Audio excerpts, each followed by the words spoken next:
You'll never guess what's happening under this hood. A robot is self-targeting weeds and killing them. These things have never been done before, anywhere, in any field. Ag is a fantastic place to do it because the value of the work is very real. Our planet's population is growing at a rate where we'll see 10 billion people by 2050, and everyone needs to eat. Scientists, engineers, and growers are racing to find efficient ways to grow more food without compromising the earth. The capabilities this robot holds is something that agriculture has never seen before. We're going to meet the founders behind it and find out what it takes to develop a potentially industry-changing technology that can help better feed the world.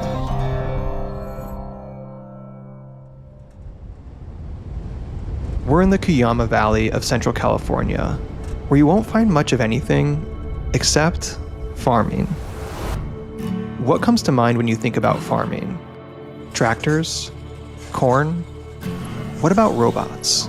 Autonomous robots are changing the way we farm and are going to be essential in feeding our growing population. But while most of them help move objects from A to B, the real value is in the robots that make strategic growing decisions that result in bigger, healthier food.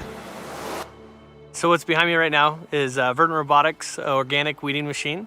We also do fertilization with this machine. It uses computer vision and machine learning to see objects of interest and then act on those objects of interest. So it's an intelligent sharpshooter.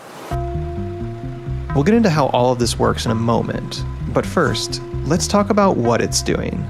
These robots identify each plant they hover over.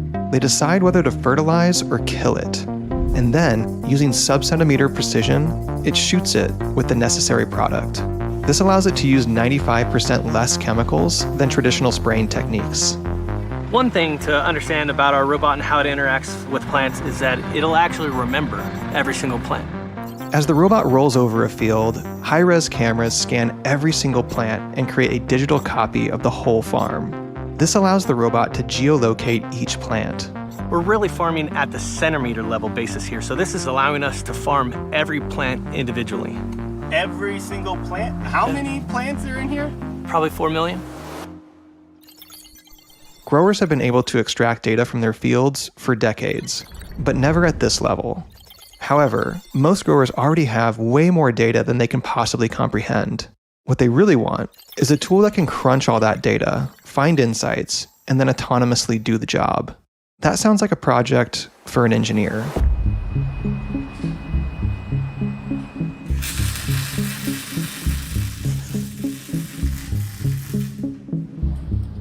Welcome to Verdant headquarters. Here you have mostly software engineers, but over here we've got a bunch of mechanical engineers. They're designing what we actually deploy, the physical parts. This is Gabe Sibley, and he's the engineering brain behind these robots. The problem that we're optimizing for is how to grow more profitable, healthy produce. And so really what we do is we take cameras, we're essentially filming as we're rolling by at very high resolutions, very high frequencies, really to bring to light the types of phenomenon that agronomists would need to see in the field in order to make decisions.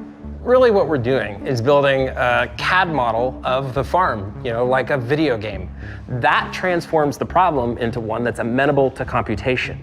Now this is the key. The robot can know every square centimeter of a farm. It then uses that knowledge to autonomously farm the crops in ways not humanly possible. One thing that we do in apples, for instance, is when a king blossom opens, we can hit that with pollen. And then a few days later, when the lateral blossoms open, we can apply other things that actually prevent pollination. That allows us to do thinning so much more precisely and thereby grow larger apples.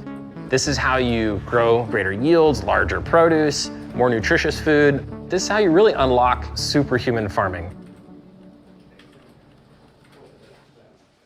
It's one thing for ag startups to develop new capabilities in the lab.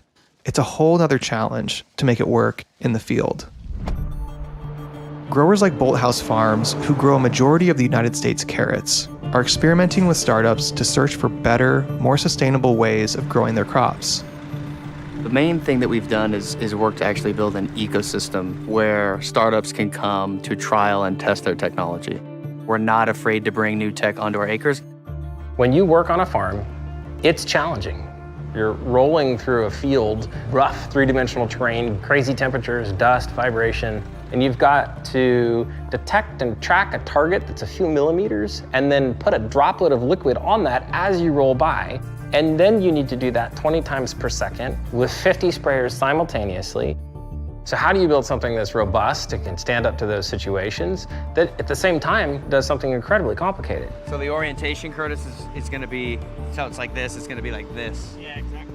My job is to sort of assess the technology at a foundational level and see, is there actually an opportunity for this to have a big impact once it's ready? There's the stereotype of the farmer, the straw bush in his teeth, resistant to change. Our experience has been anything but. The growers we work with, they understand where the future is, and they're pulling us by the nose. They're the ones that want to see this change, and they're just begging us to get it done faster. Why we think robotics is important is something that the president of Ag actually turned me onto, and it's about changing the script of farming from yield per acre to nutrition per acre. Can we make that crop be healthier for humans through precision agriculture?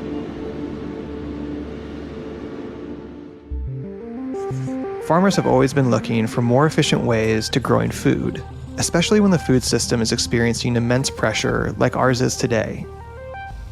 Agriculture is entering into its fourth revolution, one marked by computer vision, AI, and robots. With each revolution, we've seen great progress, but not without trade-offs. The last major change in agriculture was known as the Green Revolution. It gave a crucial boost in crop productivity when much of the developing world was on the brink of famine. It introduced high-yield crop breeds that required large amounts of chemical fertilizers and pesticides. Today, these methods still help feed the world, but at the cost of many environmental imbalances. But the good news is, this fourth agricultural revolution actually has the potential to restore some of that balance.